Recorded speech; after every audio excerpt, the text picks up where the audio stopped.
¿Listo? Buenas, ¿qué tal?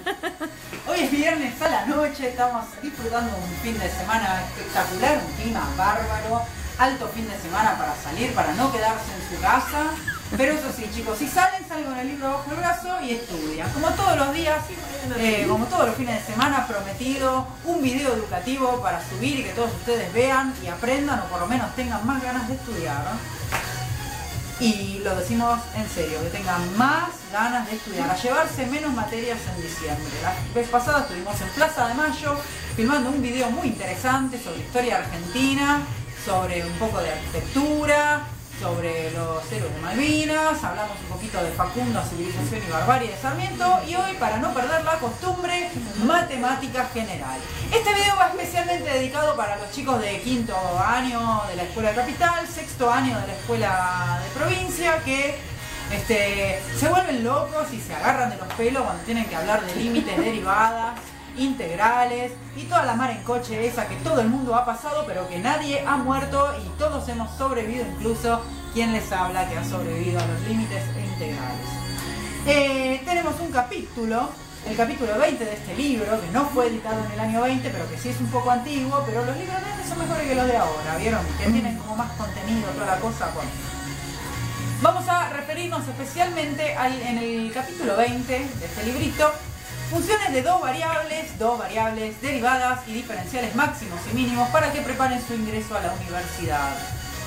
En el parágrafo 1, funciones de dos variables, dice: en este capítulo haremos un rápido bosquejo de los temas de cálculo diferencial de varias variables, y no más de una, que más interesan para nuestro propósito. ¿Cuál es nuestro propósito? Aprender.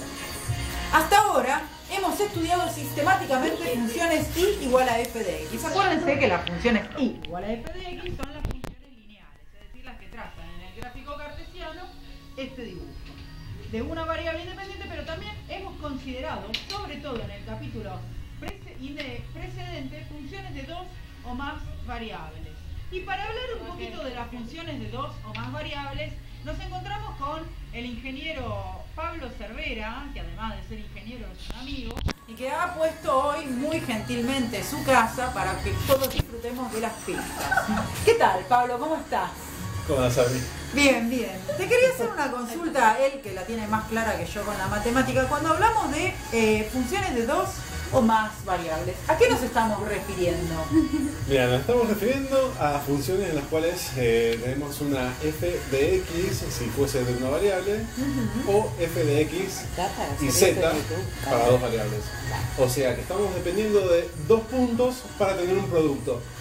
Claro, es como cuando dibujás el vector, ¿no? Y haces tipo en 3D. Exacto. Hipercubo. Bueno, por lo general se utilizan lo que son los ejes x y z, ¿sí? X y se le aplica una función y tenemos un producto de z, ¿sí? Si nosotros hacemos en una superficie en x y, por ejemplo, tomamos un montón de puntos y a eso le sacamos la función, por lo general vamos a lograr arriba lo que es una superficie. O sea que ¿sí? Un montón de puntos, productos que, si uno los une, van a ser una superficie. O sea que esta función se utiliza para determinar superficies, ¿cierto? Entre tantas cosas. Entre tantas cosas. Vaya Dios a saber para qué más cosas se puede aplicar todo esto, ¿no? Eso lo va a ir descubriendo cada uno a lo largo de su vida y va a decir: yo me acuerdo de las clases de Testa cuando el licenciado, el ingeniero Cervera nos explicó esto de la superficie. Hoy veo que me está sirviendo para esto.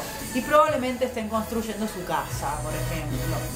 La generalización esencial, dice el libro, volviendo a todo esto, se obtiene al pasar a funciones de dos variables independientes, pues en general una propiedad válida para funciones de dos variables puede extenderse sin cambios esenciales a funciones de tres o más. Exacto. ¿A qué nos referimos cuando hablamos de funciones de tres o más variables? Bueno, eso es complicado. O sea, cuando empezamos con el asunto de tres o más variables, quiere decir que tenemos muchas variables y vamos a utilizar esos valores para calcular una función, ¿sí? O sea, podemos tener un x, y, z, x1, x2, x3 y todo eso lo combinamos en una fórmula para obtener un producto, ¿sí? Pero ¿qué pasa? O sea, para nosotros es muy difícil verlo, porque ya estaríamos en espacios que son son espacios hiperdimensionales. O sea que ya entramos en una matemática que es totalmente abstracta. Está relacionado a la física cuántica, ¿no? Y lo podés relacionar en las funciones. La física cuántica tiene funciones que dependen de muchas variables. Entonces uno cuando toca esas variables obtiene distintos resultados. ¿De ahí viene la idea de los universos paralelos? No sé si están así. Eso ya es un delirio. Eso sería más una parapsicología. Pero no, lo que quiere decir es que cuando uno tiene muchas variables ya no puede representarlo gráficamente, sino que es una función abstracta matemática. O sea, puede tener significado, puede tener significado y asociarlo a algo físico, pero ya no lo puede dibujar, como que dicen, en tres dimensiones. Si uno agarra una computadora y pone x, y y de eso le aplica una función, por ejemplo, x más y es igual a z, ¿sí? Si vos pones x más y es igual a z y das un punto que sea 2 y 1, entonces ¿cuánto te da? 2 más 1, 3, el z sería 3. Entonces, vos agarrás el x, 2, el y, 1, y el resultado vendría a ser el 3, ¿sí? Claro. Eso lo podés representar a nivel tridimensional. Ahora, si vos agarrás muchas variables, ¿sí? Y a eso le aplicas una fórmula, vas a tener un conjunto de variables que se te va más allá de algo tridimensional. O sea, es muy difícil de representar. Entonces ya entras en una matemática abstracta. Bien ahí. Hay funciones abstractas. Bien ahí. Es decir, que cuando ya no hay nada que explicar, cuando ya no se puede dibujar, ya caemos en el terreno de la matemática abstracta, que vaya Dios a saber lo que es. Pero existe y hay que estudiar. Pero se usa mucho, ¿eh? Se usa. O sea, vos me preguntaste en física cuántica, bueno, en cualquier cantidad de fórmulas. Chicos, incluso lean estudiando... física cuántica, lean la teoría de la relatividad de Einstein, lean el libro Hubble, piensen en los universos paralelos, pero... van a darse cuenta de que no estamos solos en el mundo. Sabi, no me quieres entender. O sea, si uno estudia ciencias exactas, por ejemplo, o estudia cualquier otra carrera, va a tener un montón de fórmulas, ¿sí? En las cuales tenemos un resultado a partir de un montón de valores, ¿sí? Por ejemplo, si uno tiene fórmulas para el clima, ¿sí? Puede decir que el clima depende de la humedad, depende de la temperatura, depende de otros tipos de temperatura que se llaman, por ejemplo, temperatura de húmedo. Claro. Ahí tenemos 3 puntos. Si esos 3 puntos los metemos en una fórmula, obtenemos un resultado que tal vez el resultado puede ser la fórmula del pronóstico, ¿sí? Es como entonces, la vida misma. Se pueden hacer correlaciones, se pueden hacer estadísticas, se pueden hacer un montón de cosas.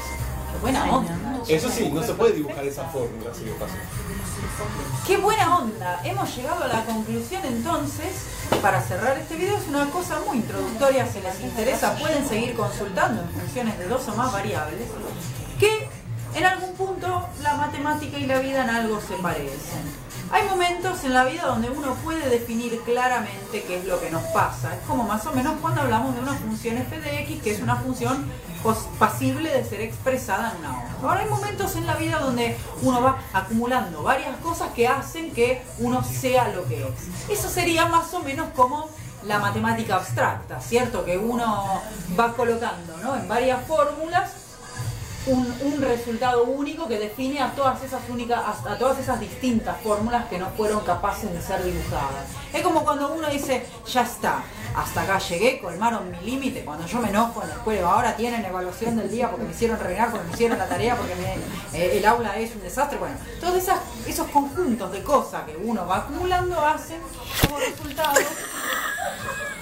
resultado una evaluación del día. La matemática abstracta y las evaluaciones del día, la matemática abstracta y los estados de ánimo, la matemática y la vida. Señores, este video no es solamente sobre matemática. Este video es una reflexión de la vida a partir de la matemática. Larga vida a Einstein, larga vida a Pitágoras, larga vida a Euclides y a Tales de Mileto.